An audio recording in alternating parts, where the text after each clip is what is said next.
back to the channel.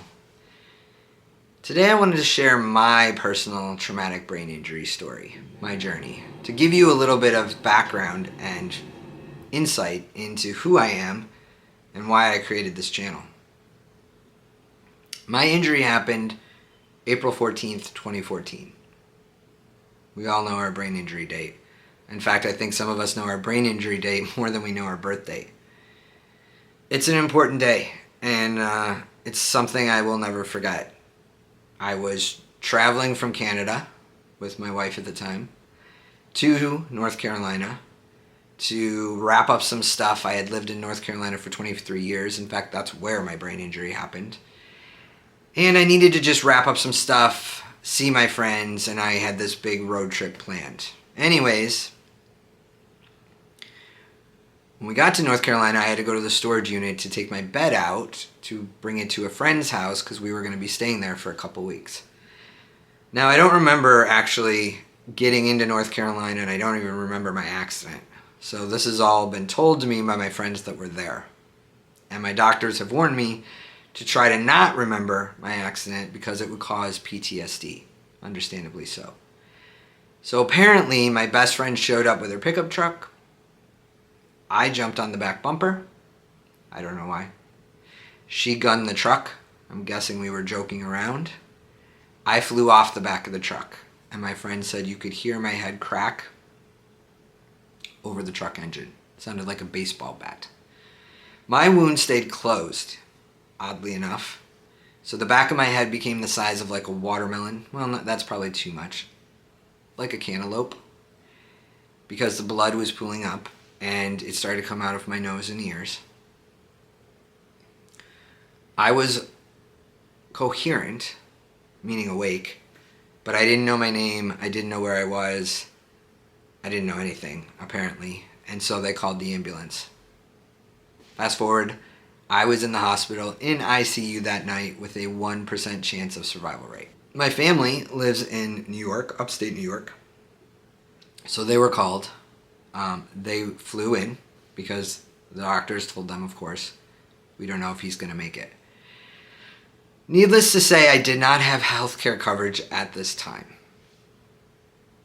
So I was in ICU for 2 days. I was in the hospital for 2 more days, and then they pretty much booted me because they didn't know what else to do. I didn't have insurance, and they basically said, okay, gotta go. My mom even asked them, what do you mean? He doesn't even know his name or year. I was still getting nauseous when I would stand up. I don't even remember filling out paperwork to leave.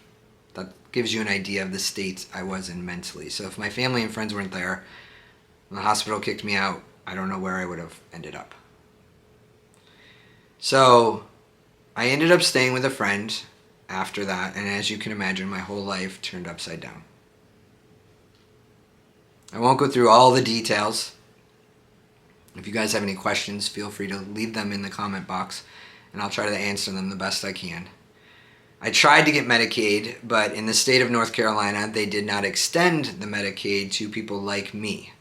And I was even working with the brain injury group, and even at the time, a woman who was running for mayor and ended up being mayor in Charlotte, to get them to advocate for me and for others to extend the legislature, and it didn't happen. At one point, the lady pretty much told me, honey, you're just in the wrong state to have a brain injury.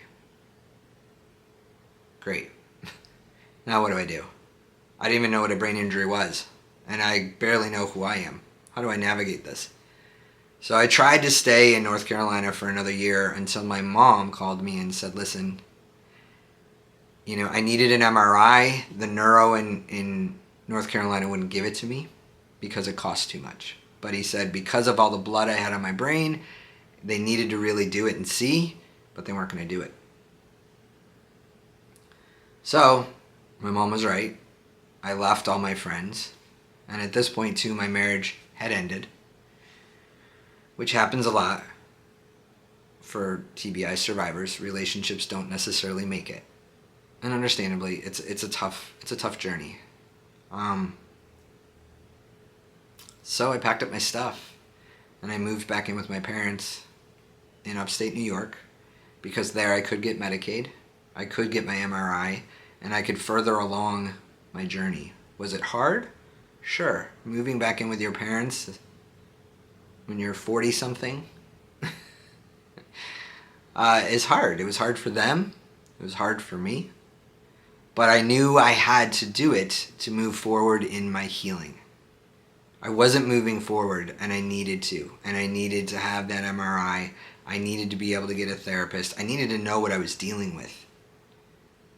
And even then I struggled because the Neuro Institute there, because I look the way I do, because I talk the way I talk, dismissed me.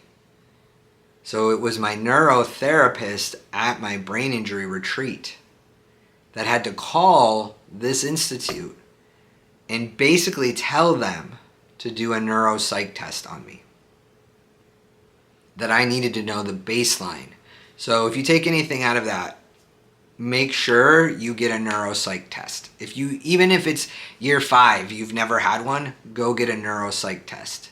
What that does is give you a baseline of where your brain is at that time period. So if down the road something changes, you start to have like epilepsy or your brain, something else happens to your brain, they know at this day and time on this year, this is where your brain was at. And they can kind of navigate from there. That's so important. So she had to fight to get it for me, and thank God she did, and I got it. So even though I moved and I was now being able to get the treatment because I was able to get on Medicaid, people were still dismissing me because I didn't look injured. Yet I was. Like 90% of us are. So I didn't have any money. I couldn't work. It had wiped me financially. I had hospital bills upwards of $60,000. So I started pet sitting. I started it in Charlotte because I knew it was something I could do. It was something I had done, and it required very little of me because I stayed at other people's homes with their pets, but I didn't have to interact with people. And I love dogs. They're very healing to me, so it worked. So I used Rover, I pet sat, and then when I moved to New York, I continued pet sitting. But that still wasn't a lot of money and enough to pay the bills. Although now, being with my parents, that would ease up a little bit. It still was tough. So my point to you is, never give up, even if you don't have the resources. And I'll give you a good example. My therapist took my insurance, obviously, and so did my neuro. My neuro came back and said, hey, we need you to change your insurance. We no longer accept that. Okay. So I did that, and then I go to my therapist, and she said, yeah, but I don't take that insurance now. I lost it. I started crying on her couch because I had felt like I just finally found everything that I needed, and now I was back to no. And she said to me, I won't leave you. We'll figure this out. We tried to find me a new therapist. We couldn't. Her free spots were taken. She allotted so many. And yet she continued to see me. She actually ended up treating me for a year. And I would say 8 months out of that year, she wasn't getting any payment from me. I tell you this story so you understand that even when it seems like all the chips are against you and I can't afford it or I can't do that, keep looking. I'm not special, meaning I'm not any different than you. What I did, and the difference was I kept putting myself out there. I kept trying to find ways to get the help I needed. I kept asking, and even if people said no, I kept looking because I didn't want to give up on me. And that's important, and it can be hard, and I'm not saying it's easy at all. There are days where I wanted to quit. There were a lot of days. There was a lot of days of a lot of tears and me thinking I can't do this. And then I would let those emotions go, and I'd wake up the next day and go, nope, I'm going to do this.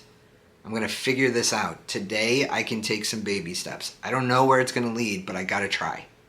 I got to try. If I don't try, I'll never know.